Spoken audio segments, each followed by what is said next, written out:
Good day. I'm Dr. Cindy Ramhurry, and I lecture at the University of Johannesburg in South Africa.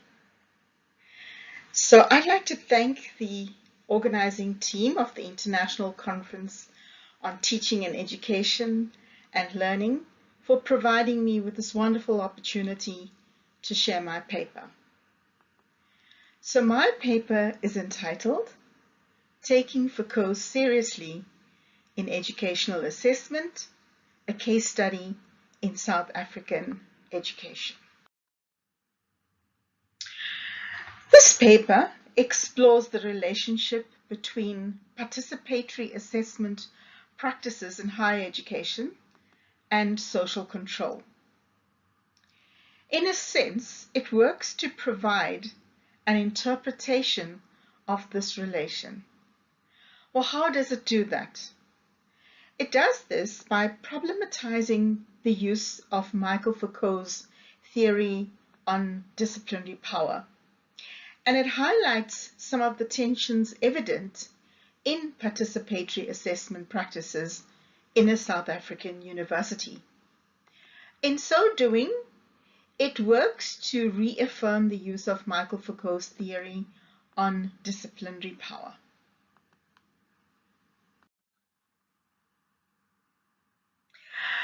Let's look at transformation when it comes to educational policy in South Africa and particularly assessment practices. So transformation in the South African education system was really of a scale that was huge, all right? The South African education system was not exempt from global influences when it came to assessment.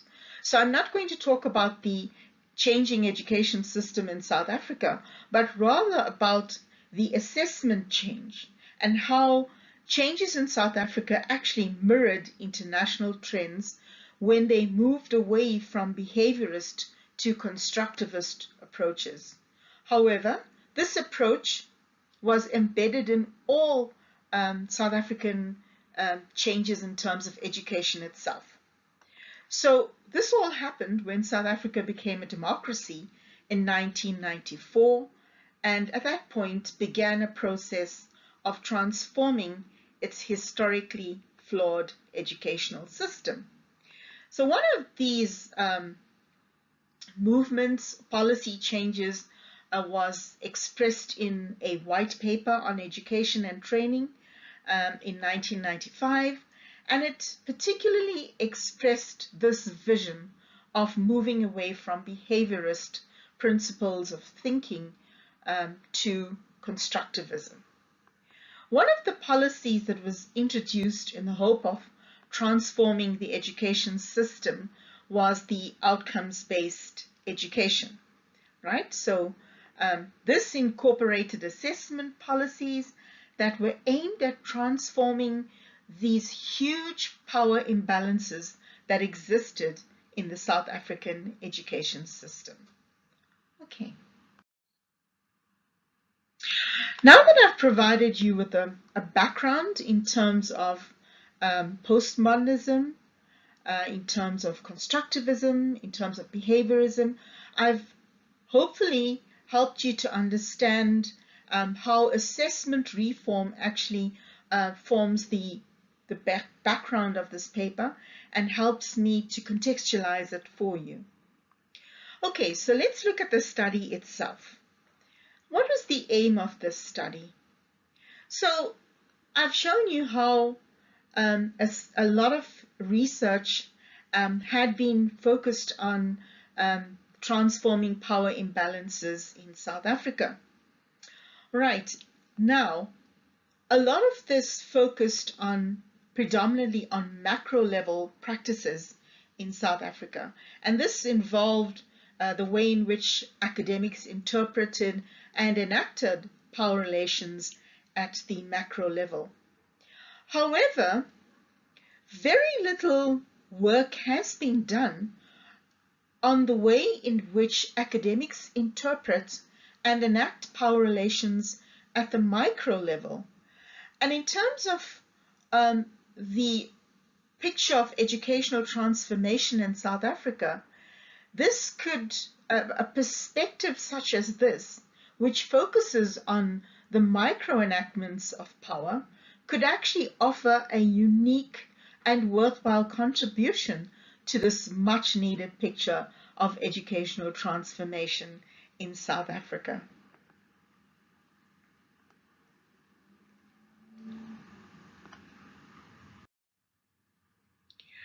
Okay, so the aim of this study is clarified. Let's look at the background to the actual study in terms of methodology.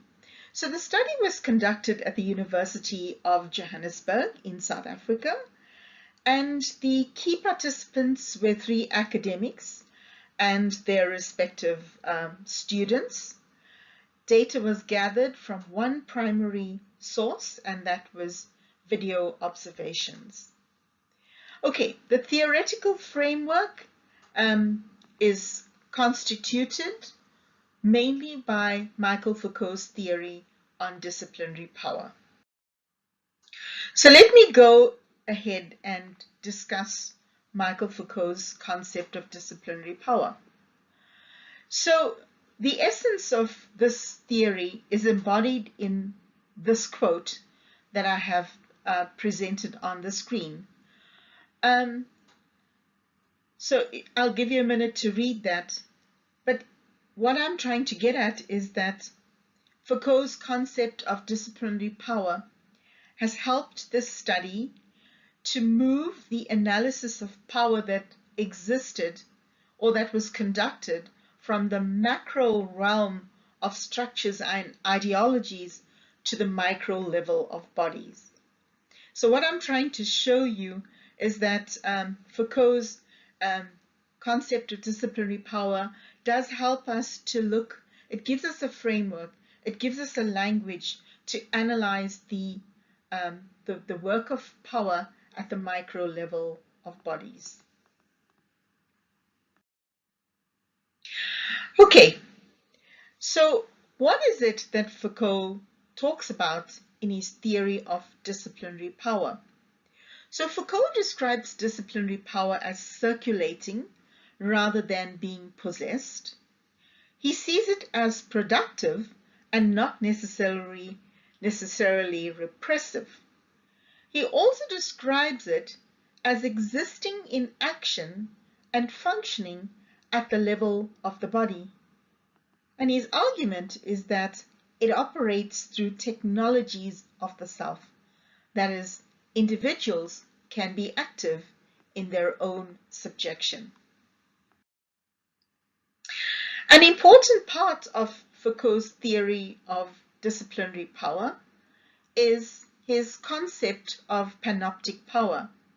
And this stems from a theorist called Jeremy Bentham and his idea of the panopticon.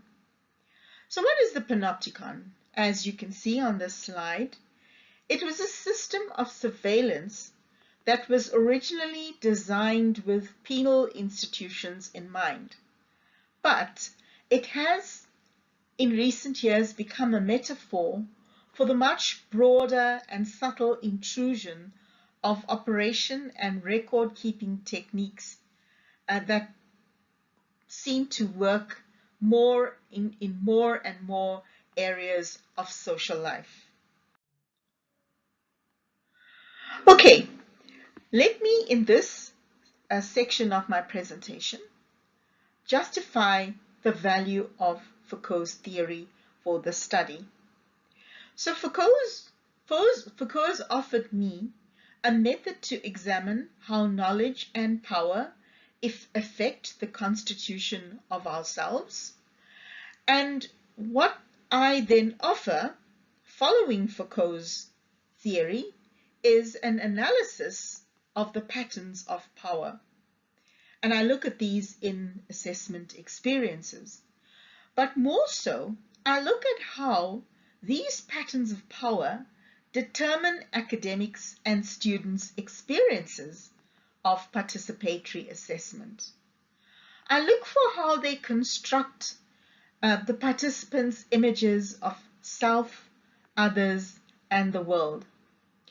And in presenting such an analysis, I'm hopeful that we as educators can contemplate change. Analysis. So 3 key questions have guided this study. 1, what kind of power relations exist within assessment practices? And is it possible for academics to think and act differently about assessment? And how can academics create openings in assessment which will allow their students to grow and to develop? Okay, I'm now moving into my findings. I'm going to present you with a discussion of my findings. So my analysis found trends of power relations that functioned in the way that Foucault suggests. Let me illuminate some of these power interplays. And here I provide you with a rough summary, and then I go into each and explain them in detail. So in the assessment practices that were conducted with 3 lecturers, it was found that their practices consistently took on an ambiguous character. And so I summarized the 3 types or kinds of struggles that I identified that these participants were experiencing in their assessment practices. And here they are. The first one is the struggle of forging a new identity, and it isn't by any means hierarchically organized. The second is accountability.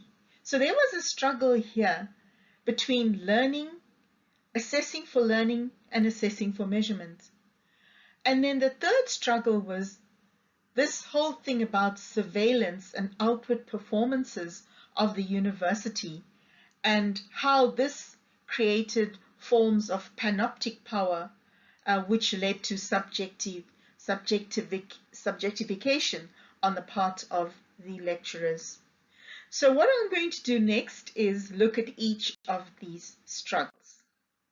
So the first struggle is about grappling with a new identity. And here I found that it existed mostly in peer assessment practices. And the trend was that whenever peer assessment was introduced into a lesson, it resulted in a complete rupturing of the order and structure of the lessons.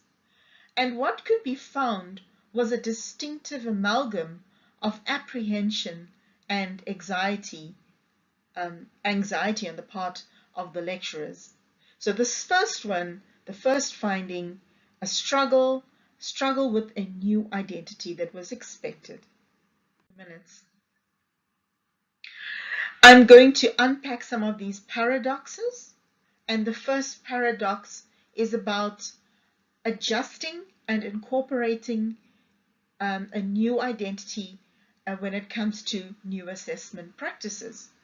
So the impression was conveyed that the lecturers commonly struggle to embrace a new subjectivity of intermediary in their new roles as assessors. It was apparent that the unique and social demands of this new role interfered with the order and formality that the lecturers had established in their traditional classroom arrangements. It seemed from the findings that the lecturers found these new power relations too intense, and they subsequently rejected these assessment practices for those that secured their dominance over the relationship between themselves and their students. So to sum it up, they found the new role of intermediary too extreme to their existing and old subjectivity of being in charge. So in the face of this risk, they opted for the familiarity and safety of their traditional roles. And this choice ensured that they had control again. So that choice brought control back into their hands. The second paradox. So here we're looking at the push and pull between handing in marks to the university versus developing human agency in learners or students. So the lecturers appeared to be caught between these two subjectivities, and they would struggle to deal with students' responses to the new methodologies. They knew they had to be sensitive and tolerant as well as nurturing, and in this spirit develop human agency. And they knew that they had to move away from being focused heavily on marks and measurement of learning. So they had to move away from this role of focusing on marks, move to the new role of developing human agency, but at the same time there was the strong pull at the back of them where university needed rigorous schedules of semester marks, semester marks, semester marks.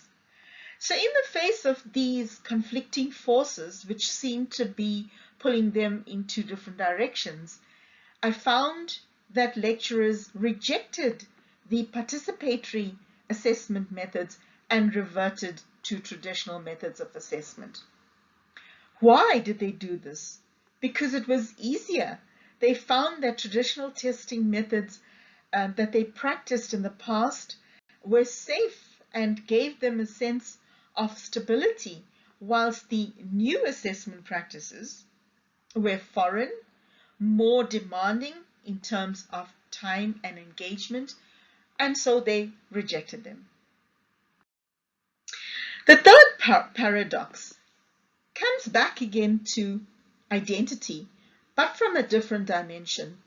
Here we are dealing with an outer identity versus an inner identity. So what I observed was that lecturers commonly set up the scene to show that they were using participatory assessment. However, when they were not observed, they reverted to their old traditional practices of lecture-centered assessments and traditional testing. So the paradox inherent to this finding is that lecturers showed one thing but did another. The contingency to that is, why did they do this? I found that my presence in the lecture as observer had an impact in that participants felt compelled to show me their receptivity to the changes that were currently advocated. So in a sense, they embarked on window dressing, a tool that they used to reflect to me and any outside observer that they were actually progressive. Now this finding reflected an outward manifestation of an inner conflict. The lecturers experienced a push towards new progressive roles of being a facilitator, a mediator, a caregiver, yet they felt a strong pull back to the safety of their traditional practices. So let's review the paradoxes from a Foucauldian perspective.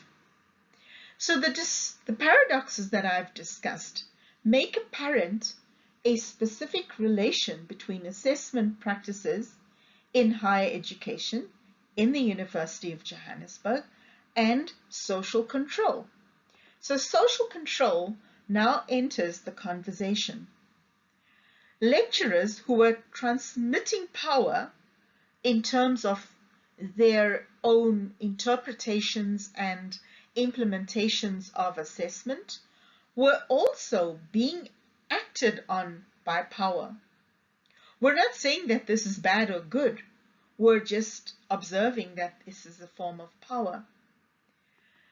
The academics were part of the process by which they disciplined their students, but they were also disciplined by the same forces that they were using to conduct their assessments.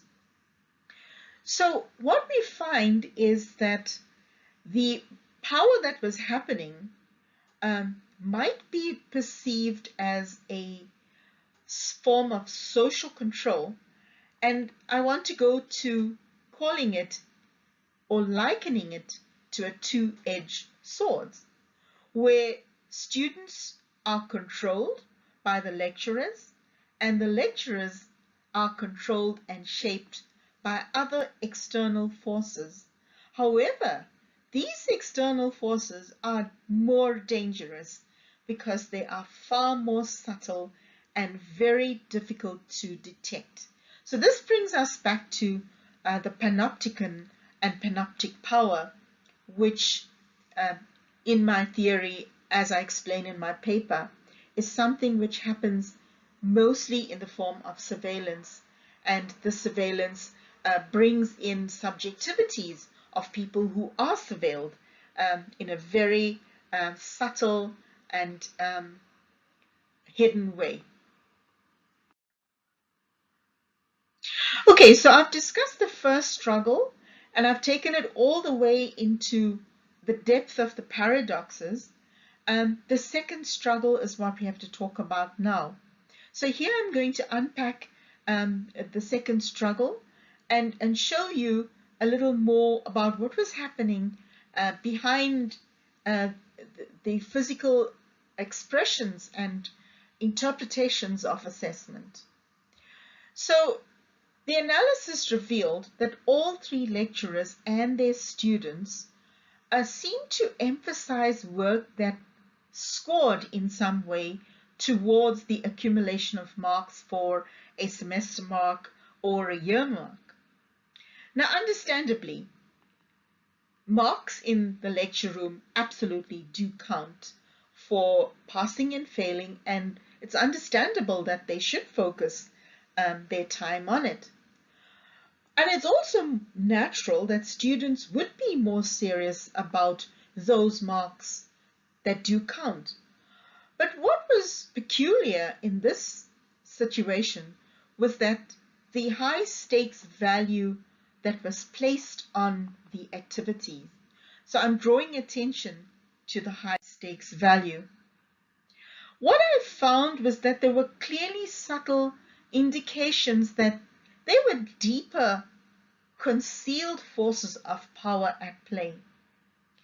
And the relation between assessment practices in higher education and social control seemed to exist in this part of the analysis through the concept of policing, right? Policing was expressed in accountability.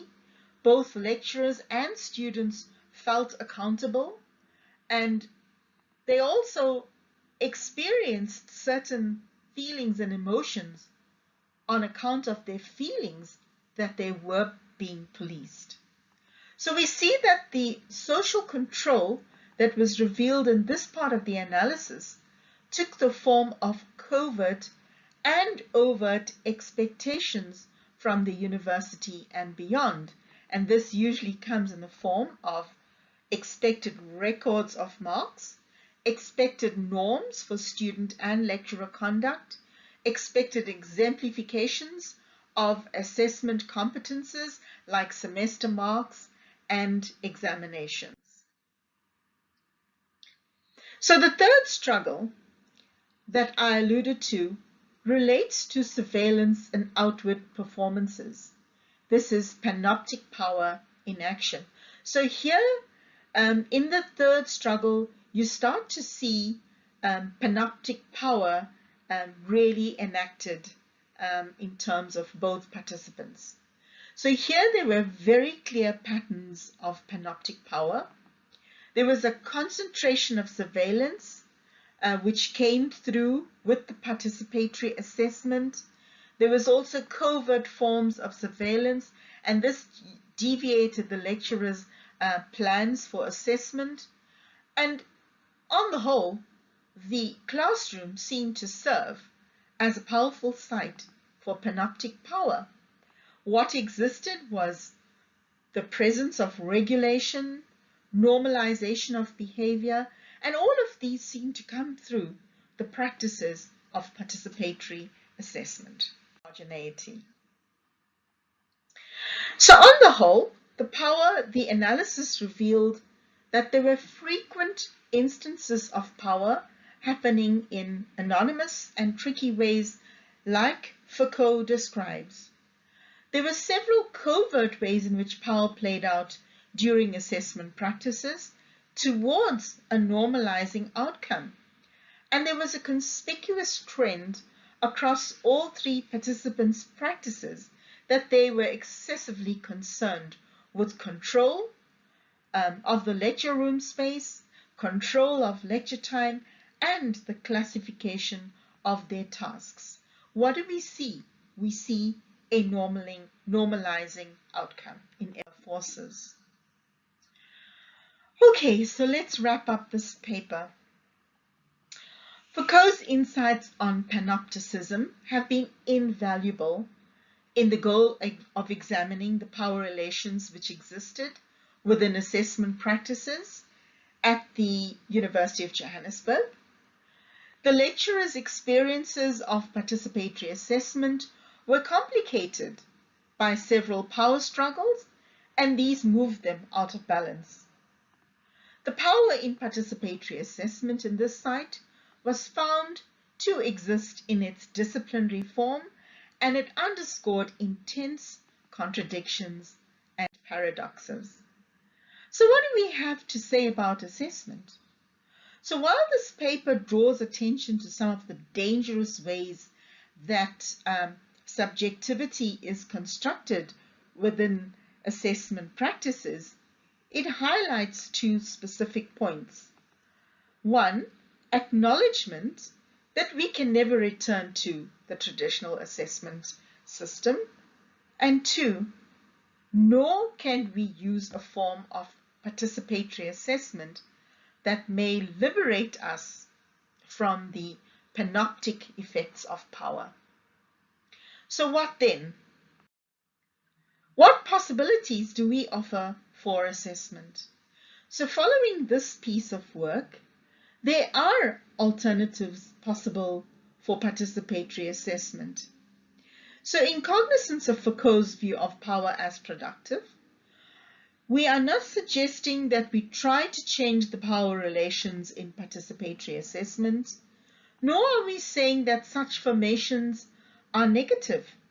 But using Foucault's philosophies, this paper argues that we strive for a detailed understanding of power.